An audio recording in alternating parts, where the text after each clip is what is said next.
Penting darurat. Assalamualaikum warahmatullahi wabarakatuh. Waalaikumsalam warahmatullahi wabarakatuh. Semoga Ustadz dan keluarga senantiasa dilindungi oleh Allah Subhanahu wa taala. Amin ya rabbal alamin, dan semoga kita semua dan seluruh umat Islam dilindungi oleh Allah. Mohon izin Ustadz, saya mau bertanya. Qadarullah saya gagal menikah setelah khitbah berlangsung dengan persiapan 90%. Sudah sangat matang. Ini lamaran ketiga saya Ustadz. Berarti laki-laki ya. Orang tua saya merencanakan saya ruqyah syar'i. Takut jika ada jin atau sihir. Setiap sudah khitbah akan ada saja permasalahan yang datang. Permasalahan sekarang bagaimana dengan barang yang telah diberikan berupa cincin dan seserahan.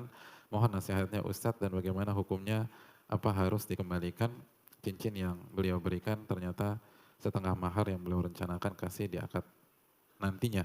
Bagaimana hukumnya Ustadz? Tolong saya Ustadz, mohon nasihatnya. Jazakallah khair Ustadz. Terima kasih, jazakallah khairan. Ya, terima kasih jazakallah khairan atas pertanyaannya. Hadirin yang dirahmati oleh Allah Subhanahu wa taala, pada dasarnya hukum seserahan itu hadiah. Dan hadiah kalau dikasih boleh dibalikin lagi enggak? Enggak boleh. Kecuali hadiah seorang ayah ke anaknya itu boleh. Kalau hadiah yang diberikan itu begitu sudah akad dan ijab qabul, maka tidak boleh dikembalikan lagi. Kalau dikembalikan seperti anjing yang menjilat ludahnya kembali. Itu yang dikatakan Nabi SAW. Kecuali kalau mahar, maka itu kaitannya dengan akad. Kalau akadnya nggak jadi, maka mahar bukan hak seorang wanita. Jadi kalau mahar dikembalikan, karena mahar adalah hak ketika terjadi akad. Itu yang pertama. Yang kedua, disuruh ruqyah syar'i, takut jika ada jin atau sihir, bisa jadi, tapi bisa jadi juga enggak.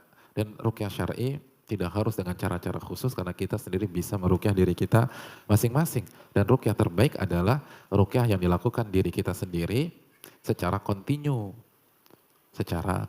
Karena mau diruqyah sama pakar ruqyah sehebat apapun, kalau kita sendiri nggak ada perubahan, kita sendiri nggak jaga, kita sendiri nggak dekat sama Allah, ya percuma. Setelah diruqyah balik lagi tuh jin atau sihirnya berjalan kembali. Jadi ke kita aja. Terus yang berikutnya introspeksi diri. Terus ingat surat Asy-Syura ayat 30, wa ma asabakum min musibatin fabima kasabat aydikum, apapun yang menimpa kalian itu gara-gara dosa-dosa kita. Jadi bisa jadi bukan jin, bisa jadi bukan sihir, tapi dosa. Itu udah jelas tuh ayatnya. Kalau jin sama sihir masih tentatif. Tapi kalau dosa jelas, ayatnya mengatakan demikian, confirm tuh jelas. Maka jangan lupa, jadi bukan hanya suruh ruqyah, tapi suruh istighfar dan taubat kepada Allah Subhanahu wa taala.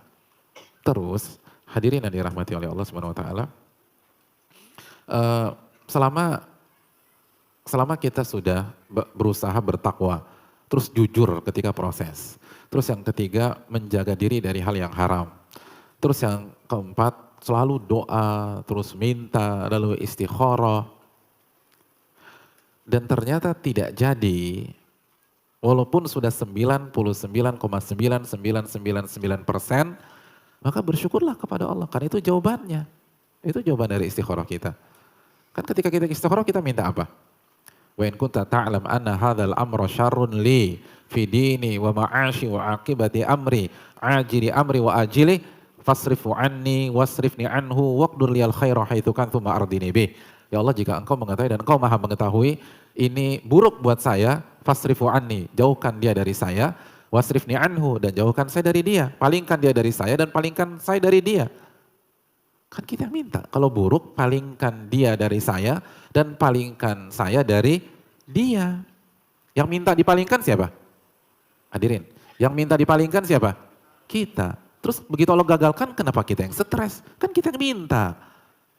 Kan orang juga bingung, kan lu yang minta, kenapa jadi bingung begini? Artinya alhamdulillah berarti ini gak terbaik. Ya tapi jangan 90% dong gagalnya. Kan gak ada di teks istikharah. Mau 1%, 5%, 20%, 90%, 90%, gak ada kan. Yang terpenting Allah akan gagalkan di waktu terbaik. Yang terbaiknya pas 90%. Ini lamaran ketiga. Ya kan insya Allah masih ada yang keempat. Kalau gak dapat keempat, kelima, keenam. Coba aja terus. Kan gak ada dalil. Ketiga terakhir, gak ada. Kecuali kalau ada dalil lamaran itu maksimal 3. Yang keempat jomblo seumur hidup, baru antum galau. Ini kan bisa coba terus hadirin.